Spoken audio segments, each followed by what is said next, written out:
अभी अगला बुक नहीं ग्रुप को चलेगा अब तो 2 बजे के बाद हाँ, अब 2 बजे के बाद तो मैं वैसे ही ब्रीफ हिस्ट्री में ही बता देता हूँ आपको। सर यहाँ पे हैं IAS में ही जो कि वाइस रेगुलर लॉज है, सर ही बताएंगे और नोट कर लो, जो तुम एग्जाम देते रहते हो ना, बहुत काम आएंगे क्वेश्चन। हाँ मतलब ये काफ़ी big part of the Indian history is associated with this building, not only Indian history but British history as well. Actually ये पूरी जो बिल्डिंग है दिस इज़ 135 ईयर्स ओल्ड और लॉर्ड डफरिन ने इसको बनवाया था ड्यूरिंग 1884 टू 1888। ये ओरिजिनली समर कैपिटल होती थी ब्रिटिश वाइसरायज की, मार्च से अक्टूबर तक। उस दौरान पूरे इंडियन सब कॉन्टिनेंट को यहीं से रूल किया जाता था, इसी बिल्डिंग से। और 1911 से पहले कैपिटल जो थी वो शिमला थी और 1911 के बाद समर कैपिटल वो शिफ्ट हो गई थी दिल्ली। और हेनरी इरविन इसके चीफ आर्किटेक्ट थे जिन्होंने इसको डिज़ाइन किया था, और बैरोनियल स्कॉटिश इसका स्टाइल है जिसमें ये बनी है बिल्डिंग, मतलब कि स्कॉटिश। और 1947 तक वाइसरीगल लॉज कहते थे इस बिल्डिंग को, और इसमें 13 वाइसराय रहे, लॉर्ड डफरिन से लेकर लॉर्ड माउंटबेटन तक। 1950 से 65 तक राष्ट्रपति रुकते थे यहाँ पर गर्मियों में, जब कभी छुट्टियाँ काटने के लिए आते थे, तो इसीलिए इसको राष्ट्रपति निवास भी कहते हैं। और 1965 के बाद ये इंस्टीट्यूट है Indian institute of advance studies. Second president of India doctor Radhakrishnan, इन्होंने हैंड ओवर किया था इस इंस्टीट्यूट को। तो उसके बाद यहाँ पर PhD के बाद की स्टडीज़ होती है, पोस्ट डॉक्टरल स्टडीज़, ह्यूमैनिटीज़ और सोशल साइंसेज से रिलेटेड जो भी सब्जेक्ट्स हैं उन सभी सब्जेक्ट्स के। और इंडिपेंडेंट रिसर्च होता है यहाँ पर, मीन्स पढ़ाने वाला यहाँ पर कोई नहीं, जो कि पोस्ट डॉक स्टडीज़ हैं।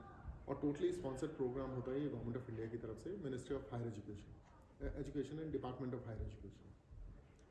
तो स्कॉलर्स का स्टडी रूम्स इस बिल्डिंग में है, रेजिडेंशियल एरिया बाहर है कैंपस में, जो कि रेंट फ्री अकोमोडेशन होती है उनको। और जो आप वाइट बिल्डिंग बोल रहे थे वो मेस है उन्हीं की। अच्छा, और वो जो कुछ स्कॉलर हैं यहाँ भी रहते हैं, हाँ उनके स्टडी रूम्स इस बिल्डिंग में फर्स्ट फ्लोर पे। स्टे यहाँ नहीं स्टे नहीं है, क्योंकि ये नेशनल हेरिटेज मॉन्यूमेंट डिक्लेयर है, तो जो no one is allowed to stay in such age. रहने का बाहर है कैंपस में, 100 से 200 मीटर की गैप। और टॉप फ्लोर में एक और सेंटर फंक्शनल है, उसका नाम है Rabindranath Tagore centre for studies in culture and civilisation. वो टॉप फ्लोर में फंक्शन है और इसी का ही पार्ट है इंस्टीट्यूट का।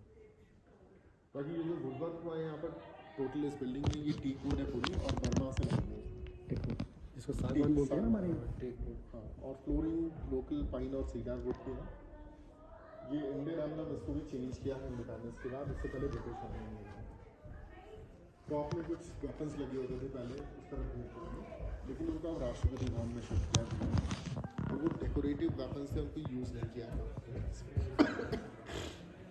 बाकी शिमला में ये पहली गवर्नमेंट बिल्डिंग थी जिसमें कि लाइट लगाई गई थी। 1890 में इंग्लैंड से जनरेटर लाया गया था जो कि स्टीम से चल रहा था, और उसके द्वारा इस बिल्डिंग को इलेक्ट्रीफाई किया गया था। लेकिन इसमें जो वायरिंग हुई है बिजली की वो पूरी कंसील्ड है, और उस टाइम के जबकि नॉर्दर्न इंडिया में लाइट नहीं होती, क्योंकि इसका बिल्डिंग का जो स्टाइल है वो स्कॉटिश है और स्कॉटलैंड में लाइट होती थी उस टाइम, तो इसीलिए उन्होंने पहले से अंदर से वायरिंग करके रखी थी। लास्ट में इसको सिर्फ कनेक्ट किया है लाइट। और वायरिंग वही है अंदर, वायरिंग वही चलती है। देख रहे हो, यहाँ 5 साल में 15 साल में बदलनी पड़ती है, कि इतने सालों से सही क्वालिटी। बाकी एक और बहुत इंटरेस्टिंग वो इसमें उन्होंने सिस्टम फिट किया है, फायर फाइटिंग सिस्टम। बिल्डिंग के टॉप में 24 टैंक्स हैं जो कि हमेशा फुल रहते हैं, और जितने में ये वुडवर्क हुआ है, लकड़ी का जो काम हुआ है, इसके बीच में पाइपलाइंस बिछी है पानी की, उनमें 1-1 मीटर के गैप पे स्प्रिंकलर्स लगे हैं। स्प्रिंकलर्स के टॉप में वैक्स और बीच में पतला शीशा लगा रहता है बल्ब की तरह, उसके अंदर नाइट्रोजन गैस बनी हुई है।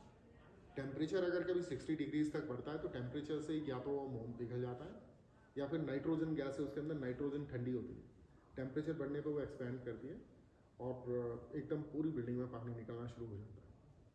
फॉर्चुनेटली ऐसा कभी नहीं हुआ है कि कभी यूज़ किया गया उनको, लेकिन रेगुलरली चेक किया जाता है एंड स्टिल वर्किंग प्रॉपर्ली।